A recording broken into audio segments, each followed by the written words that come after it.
Hello down here and welcome to, I wanted to do something different because I've been doing all these first reaction videos, so I just wanted to do something different, and I decided to do a summary review video about the 19th Sword Art Online volume, Moon Cradle, and very obvious that this is gonna basically spoil what'll happen at the very end of Alicization Lasting, or basically the last Alicization anime season as well. So let's just go ahead and get started with this. So that was your spoiler warning. This takes place about 1 year after the War of the Underworld, inside the Underworld, when Kirito and Asuna's Fluctlights get trapped in there for 200 years, which was skipped over in Volume 18, Alicization Lasting, for obvious reasons. The main character for this one is not Kirito, but Ronnie, his page when he was at the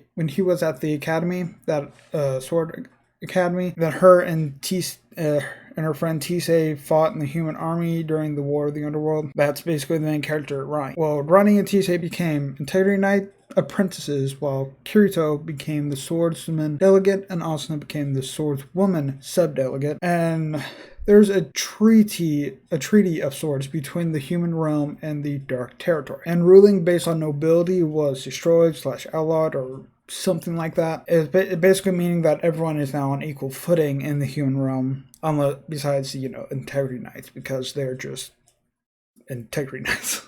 Kirito is trying to make these jets, or basically flying vehicles, they look like jets, called Dragoncraft, called that because they only ever used dragons to fly to places, and to other people, and to the people in the underworld, it kind of looks like a giant metal dragon. You read about the advanced version of that at the end of Alicization Lasting, when Kirito, Asuna, and Alice go back into the underworld. His first attempt at the Dragoncraft, he goes straight up in the air, loses control, and explodes. Of course, he is alright because he can fly using his incarnation ability, though the Dragoncraft almost took a chunk out of the 95th floor of the central cathedral, which was saved thanks to Asuna's Stasia powers. Another character that appears in is I can't say her name right. Fanazio, the female Integrity Knight that always wore that armor, because she wanted to hide her gender, because she didn't want people to go easy on her because she had a gender complex, I guess. Well, now she has a baby named Berk. I'll have the name up, but you tell me how to pronounce that. Okay, Tisei gets proposed to from Renly, but is still stuck on her feelings for Yujiro, R.I.P. Kirito talks with Ronnie about how the Treaty of Sorts might not last very long, aka another possible war, which is basically the main thing about this arc, I think, about keeping the peace between the two things. The main reason he thinks that is because there aren't enough resources in the Dark Territory, the stuff like magical resources in the air, and which is very, very limited in the Dark Territory, and just normal resources as well. And his reason for making that Dragoncraft is to go past the wall at the end of the world. Where that terminal is, where that terminal was that took Alice out of the underworld, to find another place beyond that with possible resources for the Darklanders. The reason he needs the Dragoncraft to go past the wall is because the wall won't allow anything alive anything that is alive go past, and he thinks he can trick it by making these flying vehicles. While they were talking, a human gets murdered in the human realm, and a mountain goblin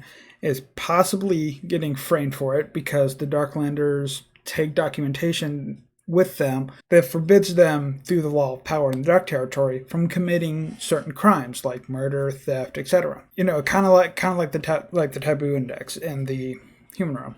The weapon used was a knife that looked like it could have been made by goblins, but it didn't have the goblin symbol on it to prove that it was made by them, aka it was a fake. Before Kirito had a chance to look at it for validation, though, it vanished from the armory it was being kept in. Kirito and Ronnie, as a bodyguard, plan to go to the new king of the Dark Territory in the at the Obsidia Palace to find some answers. Before leaving, Asuna gives Ronnie a new, more powerful sword to replace the standard sword she had since the war. They also had a little heart-to-heart. Nice little touching moment. Ronnie and Kirito leave for the Obsidia Palace in the second version of his dragon craft. This time, it'll go in a more horizontal direction instead of just straight up like a freaking shuttle, and it'll act more like an actual, jet. Basically, they're doing that just so they can get there even faster than they normally would be able to, like on a dragon or by horse. And they stop a bit outside of the town of Obsidia to, not attract too much attention to them. And then Kirito uses a potion to disguise them as Darklanders for the time being. They talk to a slightly drunk pugilist that offered them some food. They didn't have any Dark Territory money, obviously. So Kirito sells a knife to get some theirs, which is their currency, for a room at an inn that only had one bed, and Ronnie made Kirito take the bed. Mainly, Ronnie forced Kirito to take the bed while she slept on the sofa. After that, Ronnie woke up hearing bells and wondering why hearing like the bells that tell the time. But she was also wondering why those said bells sound like in the Dark Territory. Well, these bells in the Dark Territory they're playing like the same tune as the ones that were in the Axiom Church on the human realm. That's not too significant, actually, but I just thought I'd add that in there. Anyway, Kirito slept in for about 3 minutes, exactly 3 minutes. Ronnie tried waking him, to no avail, obviously. They also reapplied that disguising potion earlier before they left. So then they get to the Obsidia Palace, where Kirito uses his incarnation to find where a certain person is, and throws an incarnate sword to get their attention to, take them up, to bring them up to the room, like the usual, and they made a joke of, like, a friend throwing a rock at another friend's window, that kind of thing. It was essentially that, but using extremely powerful sword. And surprise, it was the Integrity Knight Sheta, the one that had the extremely thin sword that can cut anything, and was always silent. Well, she also has a baby now, named Lisette, named after Lifa, who I think, if I remember correctly, saved her in the war. And the father of that baby is none other than the pugilist Iskan, who Sheta had a battle with in the war, and they kind of bonded over that battle.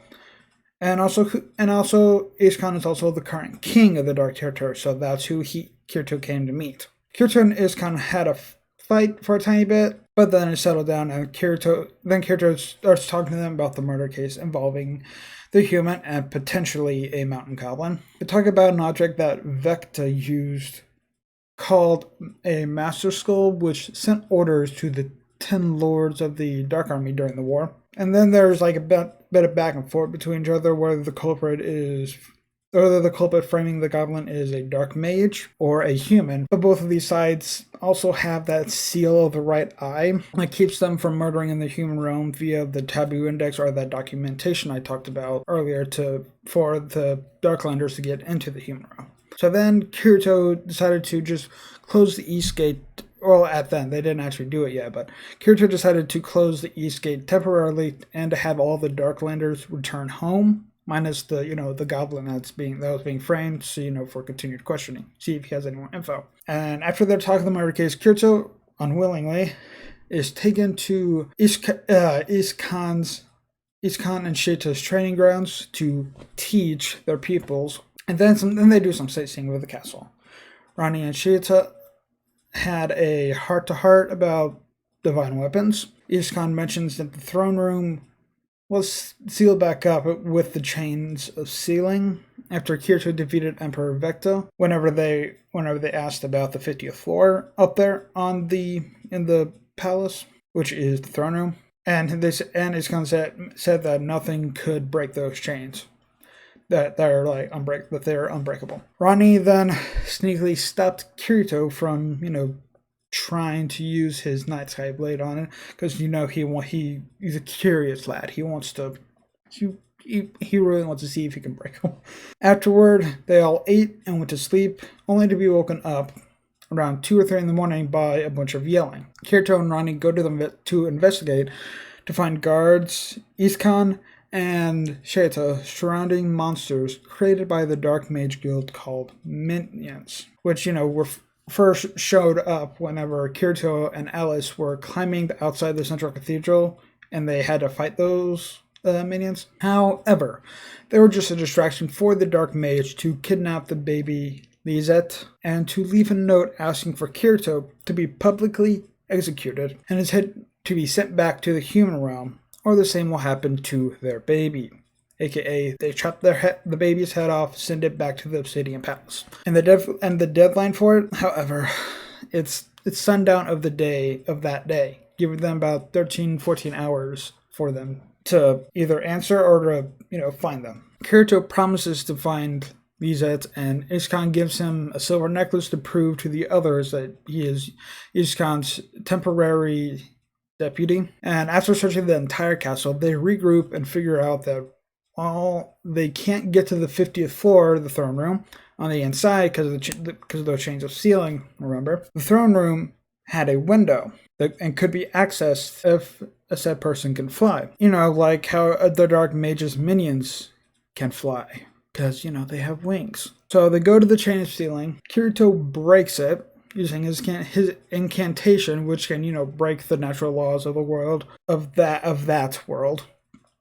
To find, well, you'll have to read it to find out for yourself, because I don't want to give everything away, otherwise people wouldn't go out and, go and read it, obviously. I want people to read these light novels, because, trust me, I love the anime. Trust me, I absolutely love the anime, but there are some details that you don't get, aka thoughts, through the main characters. Basically, you're not getting the main character's thoughts all the time. But with the book, you do get what they're thinking at the time. You just have to go off facial expressions or how they act, or that's the only way you can go off of what they're thinking, unless there's an inner monologue, obviously. I really hope that some of you go and read this. But of course the ones that have already read up to number 18, obviously, and know what happens. So, because I have a suspicion I know what, I obviously finished it, and I know that they didn't give a concrete answer of what it was that took Lisette, but I have a suspicion of what, not who, but what it is. Yeah, I'm just going to end it right here. If you enjoyed this video, why not hit that like button, hit that subscribe button to join this guild I'm making here on YouTube, and I hope to see you next time. Bye-bye.